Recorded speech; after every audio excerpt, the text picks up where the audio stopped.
महात्मा गांधी के ब्रह्मचर्य प्रयोग की कहानियां आपने बहुत सुनी होंगी, लेकिन जिस मधुबेन के साथ महात्मा ने सबसे ज्यादा ब्रह्मचर्य का प्रयोग किया, उसकी दास्तां अब निकल रही है उसी मधुबेन की डायरी से, जो महात्मा गांधी के साथ साए की तरह रहती थी।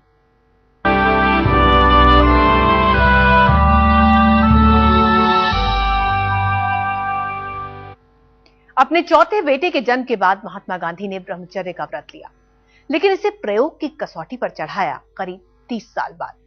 इस प्रयोग में गांधी से जुड़ी कई महिलाएं शामिल थीं, लेकिन मधुबेन उस प्रयोग का सबसे बड़ा हिस्सा थी।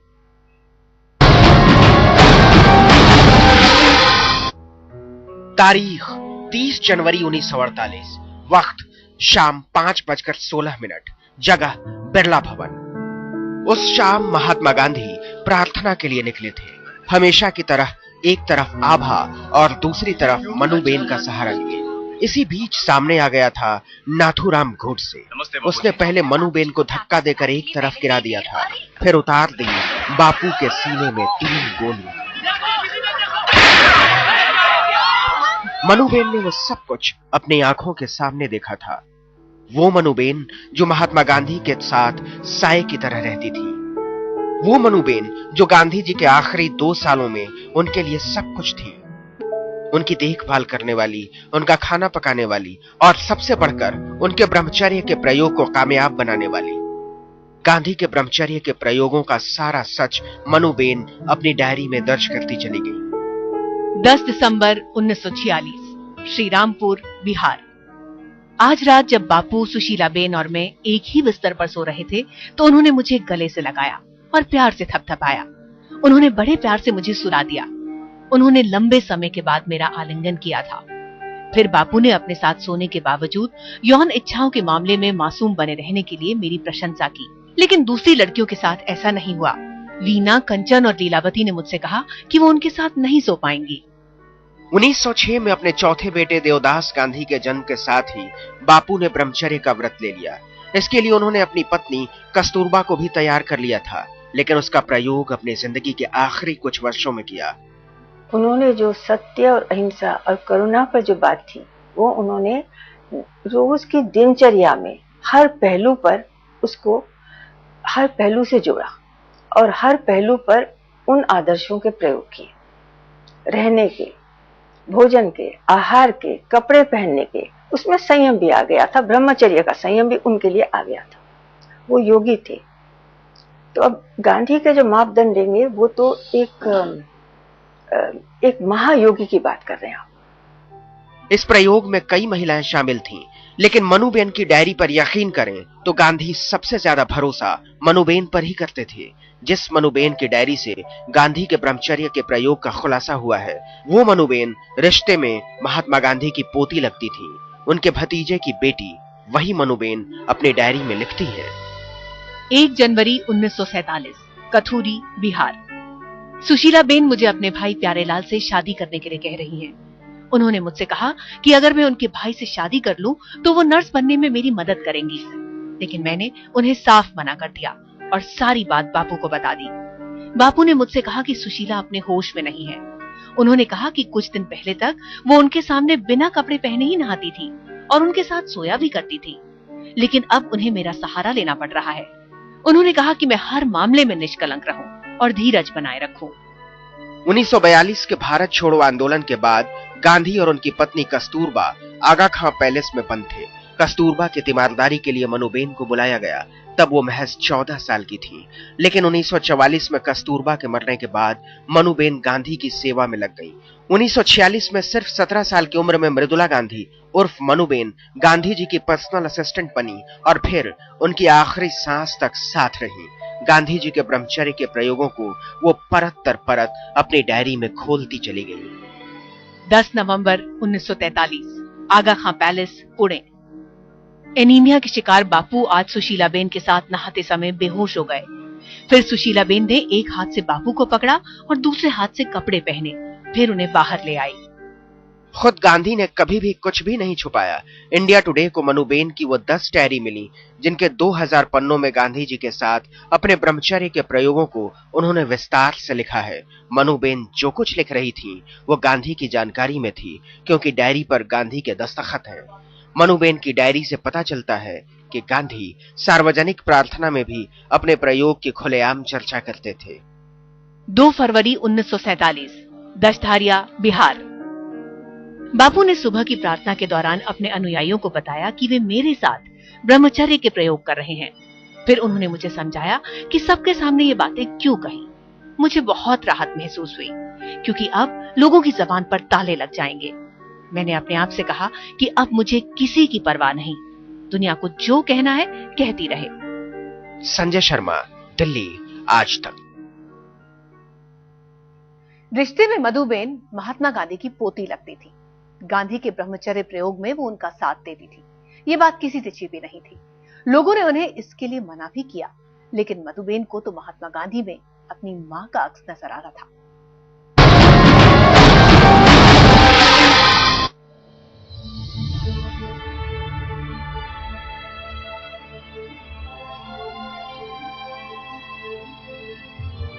गांधी की हत्या ने पूरे देश को झकझोर दिया।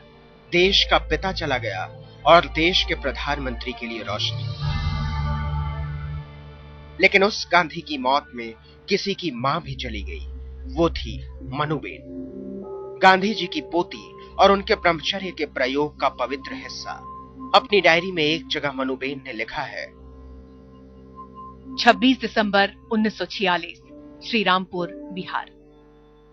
सुशीला बेन ने आज मुझसे पूछा कि मैं बापू के साथ क्यों सो रही थी, और कहा कि मुझे इसके गंभीर नतीजे भुगतने होंगे। उन्होंने मुझसे अपने भाई प्यारेलाल के साथ विवाह के प्रस्ताव पर फिर से विचार करने को भी कहा। मैंने कह दिया मुझे उनमें कोई दिलचस्पी नहीं है और इस बारे में वो आइंदा बात ना करें। मैंने उन्हें बता दिया कि मुझे बापू पर पूरा भरोसा है और मैं उन्हें मां की तरह मानती हूँ।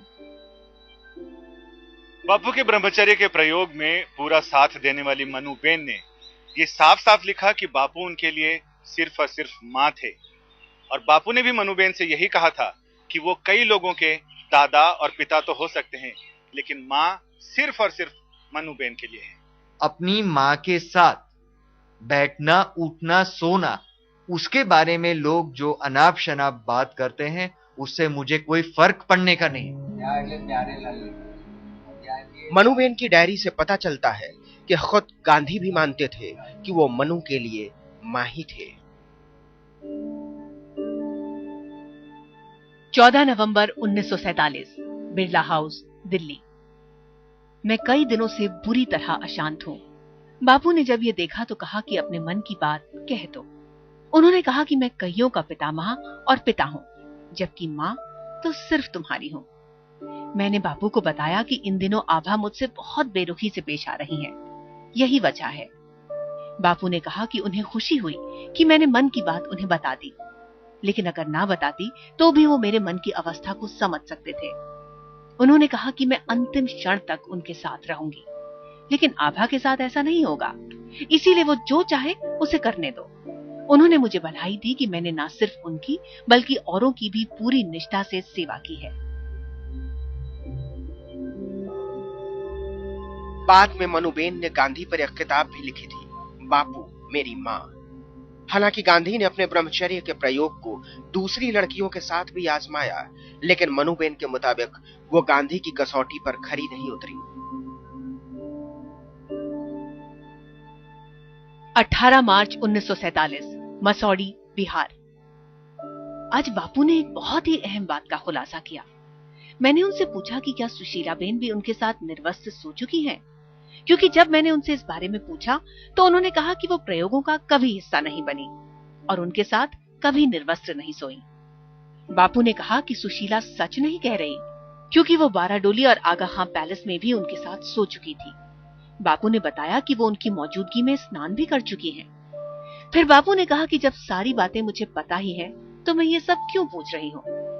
बापू ने कहा कि सुशीला बहुत दुखी थी और उसका दिमाग अस्थिर था, इसीलिए वो नहीं चाहते थे कि वो इस सब पर कोई सफाई दे। मनुबेन ने अपने पिता से कहा था कि उनकी डायरी उनकी बहन संयुक्ता बेन की बेटी मीरा जैन को सौंप दी जाए। मीरा जैन ने उस डायरी को अपने पास रीवा में रखा। 2010 में मीरा के कहने पर उनकी दोस्त और उस समय दिल्ली के राष्ट्रीय गांधी संग्रहालय के निदेशक वर्षा दास रीवा गईं और मनुबेन की डायरियां दिल्ली ले आई। गुजराती विद्वान रिजवार कादरी ने डायरी का विस्तार से अध्ययन किया। मगर मनुबेन की डायरी में हमको एक स्पष्ट देखने को मिलता है कि गांधी जी ने मनुबेन के साथ यह प्रयोग किया था, उसको एक यज्ञ का स्वरूप दिया था। मगर इस वजह से कई लोग उनके साथ नाराज हुए थे, उसमें खास करके डॉक्टर सुशीला नायर और अमतुस सलाम, उनका जिक्र हमको इस डायरी में देखने को मिलता है। गांधी का ऐसा असर हुआ कि मनुबेन अपना वजूद भूल गई। गांधी की हत्या के बाद वो दिल्ली छोड़कर गुजरात के महुआ में रहने चली गई। निराशा इस कदर घर कर गई कि 19 अगस्त 1955 को जवाहरलाल नेहरू को मोरारजी देसाई ने एक चिट्ठी लिखी। मनु की समस्या शरीर से अधिक मन की लगती है। लगता है वो जीवन से हार गई हैं और सभी प्रकार की दवाओं से उन्हें एलर्जी हो गई है।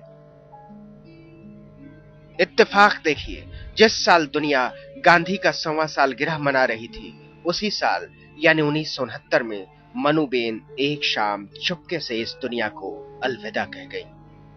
अहमदाबाद में गोपी घांगर के साथ संजय शर्मा, दिल्ली, आज तक। ब्रह्मचर्य का प्रयोग महात्मा गांधी के लिए एक निजी एजेंडा था। वो आजादी की जंग का दौर था और गांधी का ये प्रयोग उनके तमाम साथियों को बड़ा नागवार गुजर रहा था। सरदार पटेल ने विरोध में चिट्ठी लिखी तो कई साथी बापू का साथ छोड़कर ही चले गए।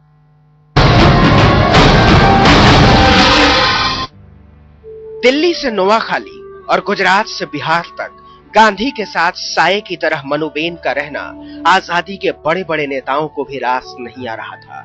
सरदार वल्लभ भाई पटेल ने तो 25 जनवरी 1947 को गांधी को एक खत लिखा। आपने मुझे पीड़ा के अग्निकुंड में धकेल दिया है। मैं समझ नहीं सकता कि आपने ये प्रयोग दोबारा शुरू करने का विचार क्यों किया। पिछली बार आपसे बात करके ये लगा था कि अध्याय खत्म हो चुका है। आपको हमारी भावनाओं की परवाह नहीं है। देवदास की भावनाओं को गहरी ठेस लगी है। हम सब की पीड़ा की कोई सीमा नहीं है। गांधी के इस ब्रह्मचर्य के नए प्रयोग का विरोध उस नोआखाली में भी हुआ, जहां वो अमन की आस लेकर गए थे। मनुबेन को देखकर उनके दो सचिवों आरपी परशुराम और निर्मल कुमार बोस ने उनका साथ छोड़ दिया। यहां तक कि गांधी के हमउम्र और पुराने दोस्त ठक्कर बापा भी इस प्रयोग के खिलाफ थे। उन्होंने इनको बहुत समझाया, बहुत लोगों की चिट्ठी आई तो इन्होंने मान लिया कि चलो ठीक है, ये पब्लिक इंटरेस्ट में नहीं है, ये जनहित में नहीं है। लेकिन अंतिम दिनों में जो प्रयोग किए वो शरीर के प्रयोग। शरीर क्या मतलब, शरीर तो मन से ही चलता है, तो वास्तव में शारीरिक प्रयोग नहीं थे, प्रयोग तो वो मानसिक थे। लेकिन विरोध की हर चिंगारी गांधी तक आकर बुझ जाती थी। हर विरोध के जवाब में गांधी का यही कहना था कि वो किसी भी हाल में अपना प्रयोग नहीं छोड़ेंगे। अहमदाबाद से गोपी घांगर के साथ आदित्य अमन, मुंबई, आज तक। महात्मा गांधी जो ठान लेते थे उसे करके ही दम लेते थे। उनका ब्रह्मचर्य प्रयोग काफी विवादित हुआ, सवाल उठे, विरोध हुआ, फिर भी महात्मा गांधी रुके नहीं। साफ कह दिया कि कोई उनके साथ रहे या न रहे, आत्मशुद्धि का ये प्रयोग वो नहीं छोड़ेंगे।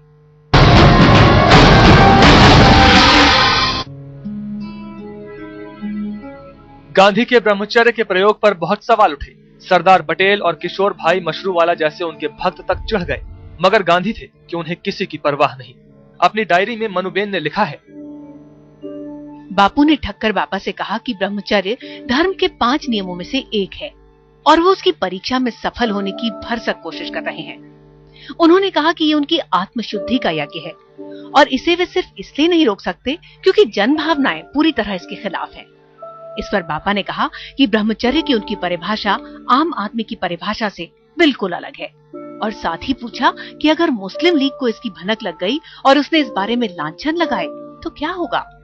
बापू ने जवाब दिया कि किसी के डर से वो अपने धर्म को कतई नहीं छोड़ेंगे और उन्होंने जाने माने उद्योगपति जीडी बिरला को भी ये बता दिया कि अगर प्रयोग के दौरान उनका मन अशुद्ध रहा तो वो एक पाखंडी कहलाएंगे और उनकी मौत बड़ी तकलीफदेह होगी। बापू ने बापा से ये भी कहा कि अगर वल्लभ भाई पटेल या किशोर भाई मशरूवाला भी उनका साथ छोड़ देंगे तो भी वो अपना प्रयोग जारी रखेंगे। ब्रह्मचर्य के उनके जो प्रयोग थे उसके बारे में भी देखें तो उन्होंने ये ऐलान किया था कि वो उन प्रयोगों का पूरा पूरा ब्यौरा हरिजन में देंगे, छापेंगे, और उनके हरिजन के वाचकों से उनका निवेदन था कि उनके प्रतिक्रिया और सलाह मशवरा वो चाहेंगे। गांधी एक बार जो ठान लेते थे तो उसके प्रयोग को तब तक जारी रखते जब तक उनकी अंतरात्मा उसे छोड़ने को न कहे। ब्रह्मचर्य की लड़ाई के जरिए वो अपने अंदर के अंधकार और खालीपन से लड़ते रहे। आज तक ब्यूरो। विशेष में अभी के लिए बस इतना ही।